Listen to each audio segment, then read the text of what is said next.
So we get a lot of people who ask these types of questions where it's, are you sure? Are you accurate? Are you 100% sure? So I got to come back to my build lab, go through some notes, talk some stuff over in my head again, because we got to make sure that everybody understands, because people want to question things, that they're doubters out there. So we go ahead and we'll pull up everything. We'll even re-show you this. A little later.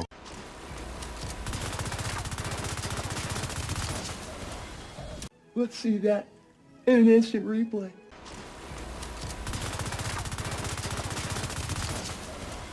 Because again, I've already got that video out there, but some people just don't want to believe it unless I attach it to the actual video. So let's go over some other things that people have asked me and see if we can get rid of the doubters, shall we?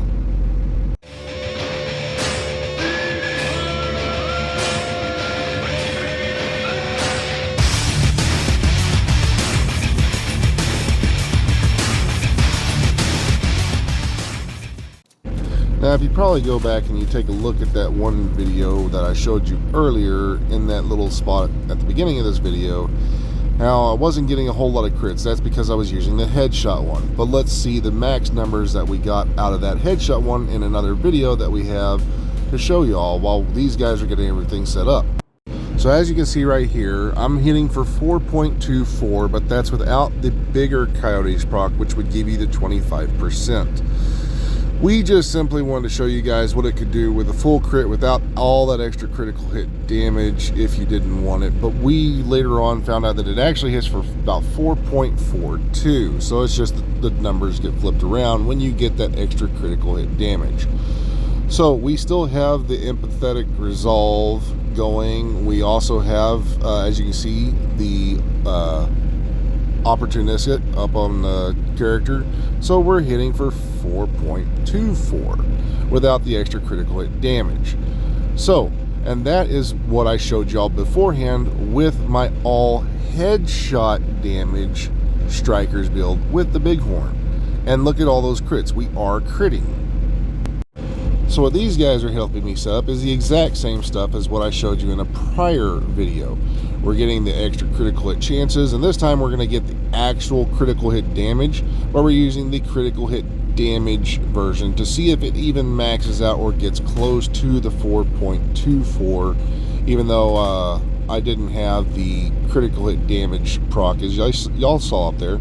I was missing that one. But these guys are getting everything set up for the long range to get the extra crit chance, to get the critical hit damage on the other spot, and this is what we do in the incursion itself already. So I'm going to take a little bit of damage to get all those so you can see that we have everything there, and then I'm going to make sure I get rid of it real quick just in case, get rid of the future buff. But I want to show you all that all those procs are there. So there they are, every proc that we need right here. And then he's going to shoot just a named boss. Now we're just going to shoot the named boss to see how fast I can take it down with some of these, if we have all the procs kind of thing first, before we start showing the actual damage of what we possibly can do. And you see, man, we're hitting for 871 on ACS 12. That's really high. So then when we get to the bighorn, after we've maxed everything out, and this is just with one shot, we kill this boss really quick. We're hitting for close to 3, so let's get this to an invulnerable and see what we can do then. This is a way we can get the full stack from 414. 414. We're not even getting close to the other one. 414. And I didn't even have the extra critical damage.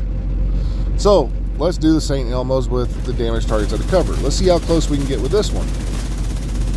This is damage targets out of cover, not the damage not the crit chance like I showed before.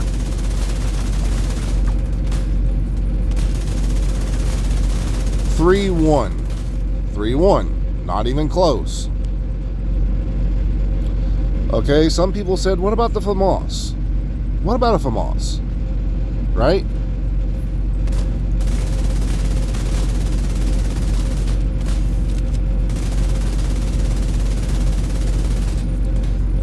302. 302. That's the max. So again, I can get more damage out of the Bighorn, but it also, like I said before, it makes it to where you have to land headshots. As long as you're able to land headshots, and most of these bosses, the only thing that doesn't have heads in there is the drones, you can get the more damage out, which can kill these NPCs a lot faster, as long as you're able to keep your stacks up. Now that's going to be on the player themselves. Now, are those other options, like I said before, are they good, they bad? Well, let me explain one thing to you. If you happen to, say, use the St. Elmo's, and that's your preferred choice, not saying it's not a bad one, not saying it's the best one. If you happen to use that, you're going to get them to shock, and sometimes they're going to wiggle and wiggle and wiggle, which could cause you to lose stacks or lose your shots and not land shots. So in so doing, less damage. And because you're going to have that less damage because you don't land shots because, say, they're farther away or whatever, you're not up in their face type of scenario, that right there is going to cause to where you have less time. So FAMAS, really fast firing weapon, or say, 45, the Vector 45, using those two weapons because they fire really fast. You can crit with one. You can get both of them to have damage targets out of cover. Are they good? They're very good. The Vector 45 won't let you land headshots. The FAMAS would, because it has a high fire rate. You want something on there that has a high fire rate. But because you're also able to get those extra headshots from, or the extra headshot damage from the Bighorn, you're going to get the more damage, as you could see right there. I've already showed you before, 4.24 versus 4.14. So again, and I didn't even have the extra critical hit damage. So again, more damage, faster kills. End of the story. However, the biggest problem that a lot of players are facing right now when they see these builds, and this is the complaint I'm getting, is people are suggesting to use the Oreo, the Ouroboros, whatever, that you're going to get the more damage out of that. Yes, you potentially could, as long as you're able to land those shots, and you have to already have it.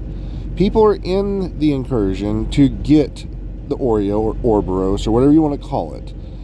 So to suggest that you use that versus an ACS-12 is kind of ludicrous, because you don't have the weapon. You're there to get the weapon. Typically that's what people are there to get. So to suggest that, I'm not going to do so, because you are there to get it. So grab yourself an ACS-12, which is going to give you those stacks and give you the damage, as you can see, with that group synergy. And then you're going to have the damage. You're not going to have to worry about something that you don't have.